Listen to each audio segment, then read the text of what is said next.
Hello and welcome to Lex2be News. I'm Jonathan. And I'm Redding. This week at Lex2, we discuss accessibility in Lexington 2 schools with a first-hand account from Rowan Martin. Our reporters take a trip to welding and barbering to showcase the talents of our trade classes. Our sponsor, Care, will be introducing their new product with an amazing commercial. Alexis and Edison try out some crafts. And Hattie and Monty discuss beauty routines. Good afternoon. The Bearcats varsity basketball season comes to a close against Beaufort on February 16th. Good job, Bearcats. Airport varsity basketball also lost against North Augusta 74-30. Good luck next time, Eagles. Here's a funny cat reel coming to you from our own Lulu in digital multimedia.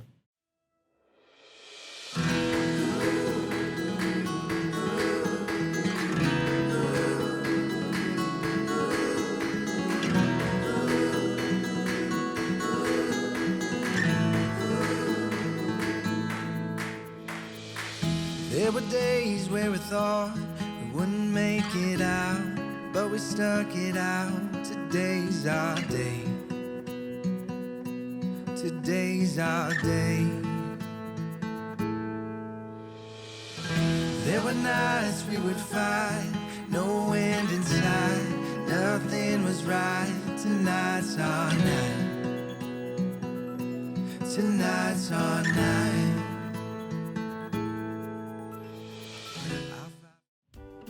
Wow, what a reel. Have you heard of the Murdoch trials? Yeah, what's all the fuss about? I guess we'll have to wait and find out. Make sure to check it out. This week's high is going to be 84 degrees with the lowest being 59 degrees. Make sure to dress cool while the temperature increases. Lastly, for this week's news, make sure to keep an eye out for an upcoming video by yours truly and Duncan. Local Lens Food Reviews. You know what's cool? What? Accessibility. You're right, accessibility is really cool. Here's Kai and Maroon in a piece about accessibility. Hello, I'm Kai. And I'm Maroon. And today we're doing a report about disability accessibility at Lexington 2 Innovation Center. Together, we will be covering the Lexington 2 Innovation Center. The Lexington 2 Innovation Center has one ramp leading to the auditorium stage, Elevator for upper and lower levels, and so many stairs. Well, the Innovation Center does a really good job of following the ADA laws. We have ramps for people that are wheelchair bound or injured and can't use the stairs. The name tags outside of doors all have Braille on them. Numbers are very large and bold, and it's very good. They did a very good job when designing and building to make good choices and follow the laws and make sure that everything was up to regulation. How have you adapted to your surroundings?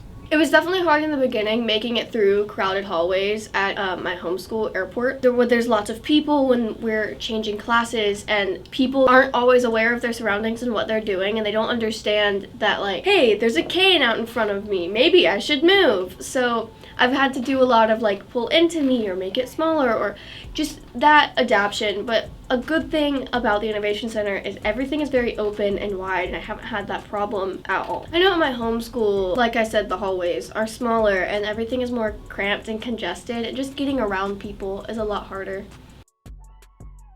Growing up disabled, it's just recently begun affecting me majorly. When I was younger, we could kind of just get around it and teachers would make papers bigger, but now it's a lot harder with people and their judgment, and teachers have so many students. Sometimes it's hard for an IEP to be overlooked, so I have to go out and say, hey, this is what I need, this is what I have, and they're like, oh, okay, and we make the adjustments. But that is definitely a change, and I will not be able to drive, and that is something that I've had to accept, and other people tend to find hilarious. So learning to be okay with that is something that I've had to do.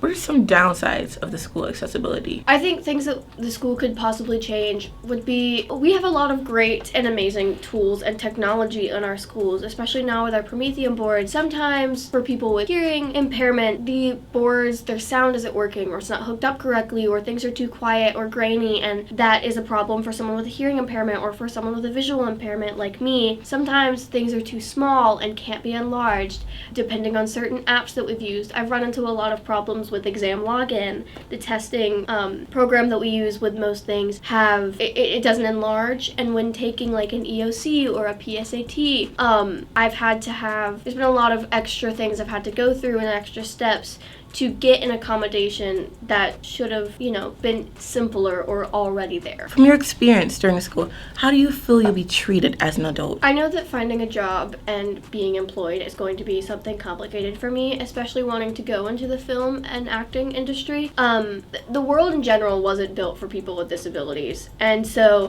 a lot of jobs and workplaces, if they don't want to accommodate you, they just won't hire you. So finding a job and keeping a job will be something that's complicated due to extra accommodations or extra time or things that can't be changed because programs physically can't be made bigger because of the way they're designed. Do you feel that you are different or lesser than your peers? I'd say yeah. In my freshman year last year, I didn't use a cane, but now I do. I have my white tip blindness cane. I love her dearly, but I didn't use this. I just recently got it over the summer, and I have definitely been treated differently.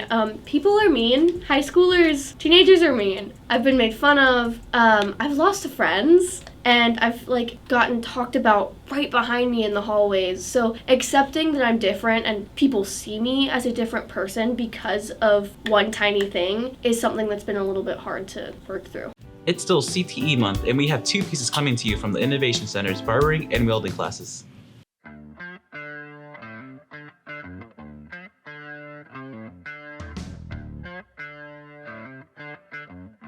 What motivated you to do barbering?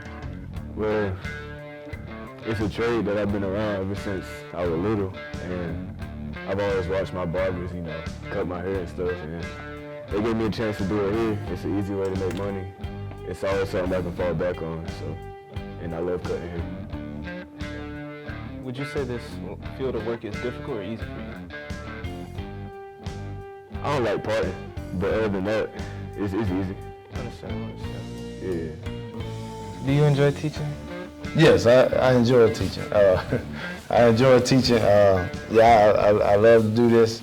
It's just something about teaching part, and love it. Did you originally plan to do this as a job, or did you have any other interests? Any other interests? Well, my background was special education. That's where I was first certified in. And of course I had other dreams when I was younger, but now I did that for 10, 11 years, and now I'm doing something that I'm basically putting everything together. I'm putting my education and my teaching certificate and with my barbering and my barbering license together and make it as one. So yeah, real good. If you could say something to people that want to be barbers, what would you say? Come and join us. Being a barber is a great profession and a career. You can learn a lot, you meet a lot of people. You can almost have your own kind of, swag in this field. It's a great field to be, independent but dependent. But it's just it's good. So you can always make money no matter what the situation is. It's a great career, great profession. What motivated you to do barbering? What motivated me was I felt like it was a good talent to learn something that's useful in life and stuff like that. Something like that. All right. Would you say this field of work is difficult or easy for you? It's difficult for that really it depends on the person really. It can be difficult and it can't be difficult. It depends on your skill level and everybody learn at a different level. So it's what I'm saying, but it's easy overall. Just some people take a little slower time learning than others, but it's really easy though. It ain't that hard. All right. Do you enjoy this personally? Yeah, I have fun doing it. It's real fun. Ain't nothing to it. You learn how to cut something. You also use to get money on the side, so. Hello viewers, I'm Lulu, and today I'm coming to you from the Lex2be Innovation Center Welding Room. I'm here to tell you everything you can want to know about this class, its teacher, and its students. Let's go in. What are some materials or equipment you use? Well, we use a cutting torch, obviously scrap metal, welding rods, and welding machines. What is your favorite assignment in this class been so far? I'd say in level 1 we made a project. It was taking something that was small and scaling it up. What made you choose to take welding? hopefully to get a career out of it. Yeah. So like, what's the first thing you learn in this class? Like when you first start out? Safety. Cutting with a track torch. Because if you can't cut, you're not going to be able to weld anything. What have you learned from this class? Like not just welding, but like life lessons and stuff like that. I'd say some skills to actually get a job, like talking to people or talking to people you don't know, or knowing more about a field of work that you may go into. Getting to talk to people that you've never met and actually doing something together that you both think is interesting. Yeah. Have you ever had a student like become a really successful welder or something similar?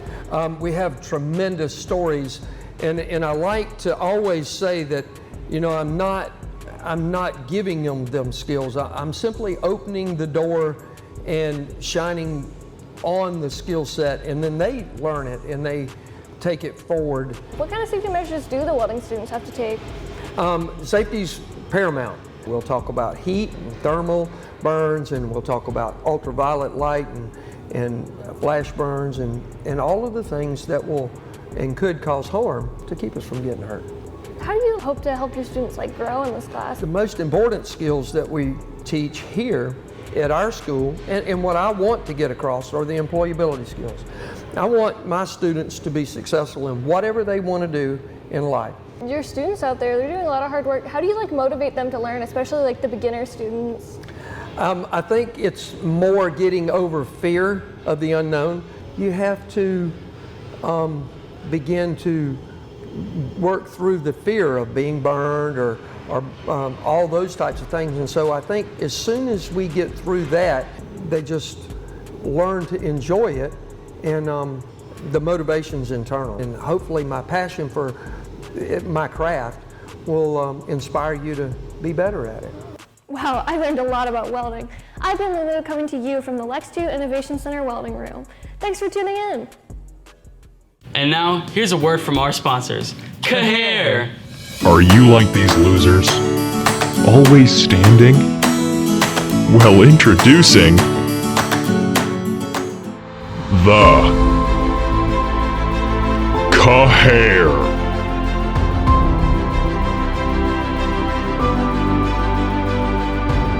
These hard-working scientists. No, what?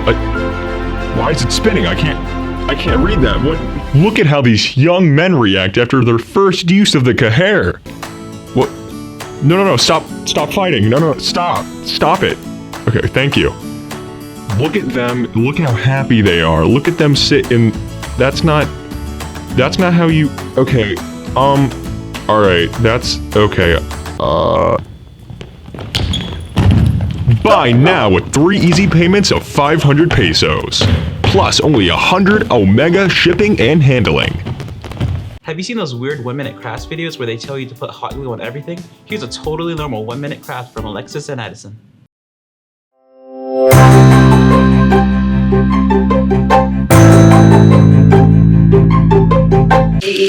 Look guys, we finished the heart. This is how it turned out. This is the front. This is the back. Edison is doing something. I don't know what, but I know it's probably gonna look cute. And I'm gonna paint this heart, and I'm gonna paint it red and pink.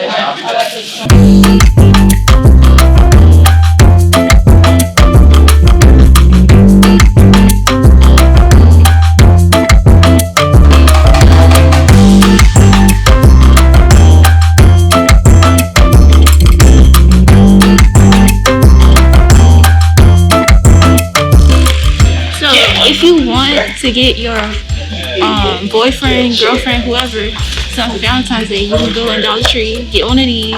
These are adorable, and you can put like candy in it, letters, whatever. On to our last piece of the day. Here's Hattie and Monty about the importance of skincare.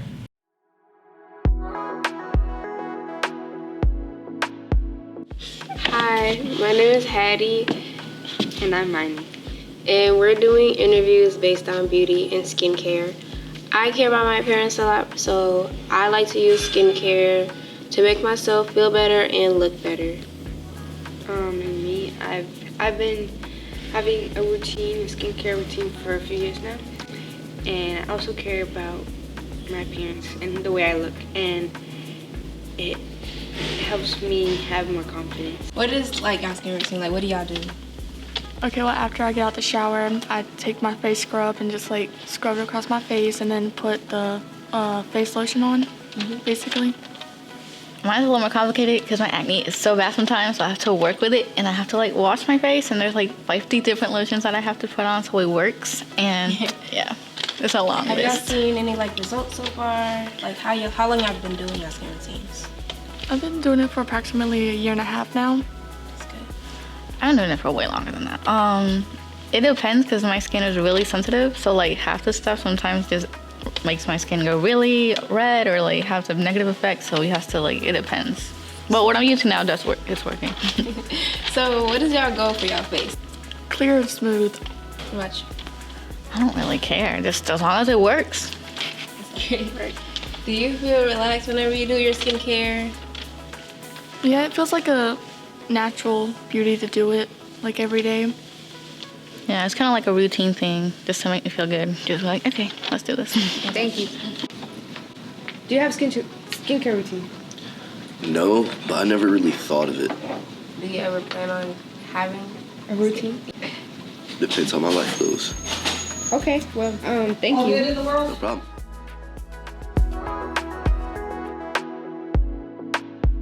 Thanks for tuning in. Make sure to check out our collaboration with the police department on a piece about Black History Month. You can view it on the City of Casey's Police Department Facebook page. I've been Redding. And I've been Jonathan, coming to you from Lex2. Bye, guys.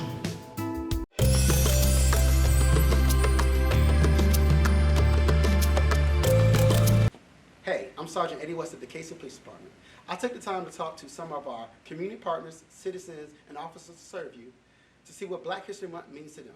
I hope this video is educational and uplifting. What does Black history mean to you?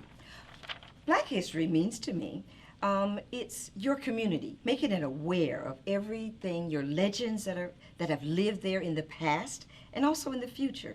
Teachers, present pastors, deacons, laypersons. In your community, you can see your history all around you. Sports, pros, young and old. Artists, there are artists that are everywhere. So Black history, civil rights leaders, even civil leaders, your council persons, your classmates, friends, firemen, policemen, parents, and grandparents. That's what Black history means to me. In my case, for me, as far as Black history goes, in the Casey community, we weren't really thought of as having a part of Casey history. But as we have found for this last 4 years, that there's a lot going on in Casey in the Black community. It gives us a chance to celebrate some of the people who have lived there for years and years and years, and people worked with them, we grew up with them, never realized the impact that they had on the community. So this is a chance to celebrate them.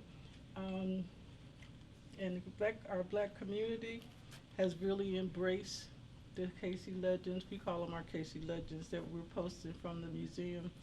And we usually have more to be posted than we can publish. So we always run out. So people are always saying, oh, please let my dad be, let me do my uncle, let me do my cousin. Well, this happened, we need to highlight this. And so I enjoy going around talking to the people, learning their stories, learning their history. And my main problem seems to be trying to break everything down and put it all in one page. But it's really been great. We want to thank everyone for watching our Black History video.